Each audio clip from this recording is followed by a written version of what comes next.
ಭಾನುವಾರದತ್ತು ಅಥವಾ ಶನಿವಾರದತ್ತು ಅಂದ್ಕೊಳ್ತೀವಿ ನಿಧಾನ ಕೇಳೋಣ ಇವತ್ತೇನಂತ ಕೆಲಸ ಇರಲ್ವಲ್ಲ ಅಂತ. ಆದರೆ ಏನಾಗುತ್ತೆ ಅಂತಂದರೆ ವೀಕ್ ಡೇಸ್ಗಿಂತ ಇನ್ನೂ ಬೇಗ ಭಾನುವಾರದೊತ್ತೇ ಎಚ್ಚರ ಆಗೋಗುತ್ತೆ. ಹಾಗಾಗಿ ನಿದ್ದೆ ಬರಲಿಲ್ಲ, ಬೇಗನೆ ಎದ್ದು ತಿಂಡಿ ಎಲ್ಲ ಮುಗಿಸಿ ಆಚೆ ಕೂತ್ಕೊಂಡಿದ್ವಿ. ಮಕ್ಕಳಂತೂ ವೆದರ್ ಚೆನ್ನಾಗಿತ್ತಲ್ಲ, ಹಾಗಾಗಿ ಆಚೆನೆ ಬೆಡ್ಶೀಟೆಲ್ಲ ಹಾಸ್ಕೊಂಡು ಕೂತ್ಕೊಂಡು ಆಟ ಆಡ್ತಾ ಇದ್ರು.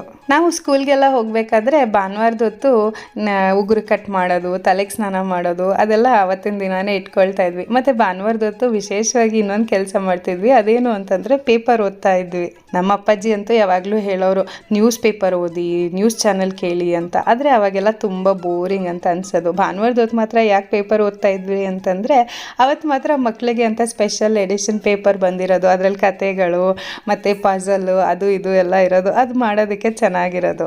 ಆದರೆ ಈಗಿನ ಮಕ್ಕಳಿಗೆ ನ್ಯೂಸ್ ಪೇಪರ್ ಅಂತಂದರೆ ಏನು ಅಂತಲೇ ಗೊತ್ತಿಲ್ಲ. ಯಾಕಂತಂದರೆ ನಾವು ಕೂಡ ನ್ಯೂಸ್ ಏನಾದರೂ ಓದಬೇಕಂದ್ರೆ ಆನ್ಲೈನಲ್ಲೇ ಸಿಕ್ಬಿಡುತ್ತೆ. ಹಾಗಾಗಿ ಮನೇಲಿ ಪೇಪರ್ ಹಾಕ್ಸೋ ಅಭ್ಯಾಸನೇ ಇಲ್ಲ. ಆದರೂ ನಾವು 90s ಕಿಡ್ಸ್ ತುಂಬ ಲಕ್ಕಿನೇ ಹೇಳಬೇಕು ಎಲ್ಲ ವಿಷಯದಲ್ಲೂ. ನೀವುಗಳು ಹಾಗೆ ಮಾಡ್ತಿದ್ರಾ? ಭಾನುವಾರದ ಪೇಪರು ಓದೋದು ಅಥವಾ ಭಾನುವಾರದ ಪೇಪರಲ್ಲಿ ಪಝಲ್ ಸಾಲ್ವ್ ಮಾಡೋದು ಮಾಡ್ತಿದ್ರಾ?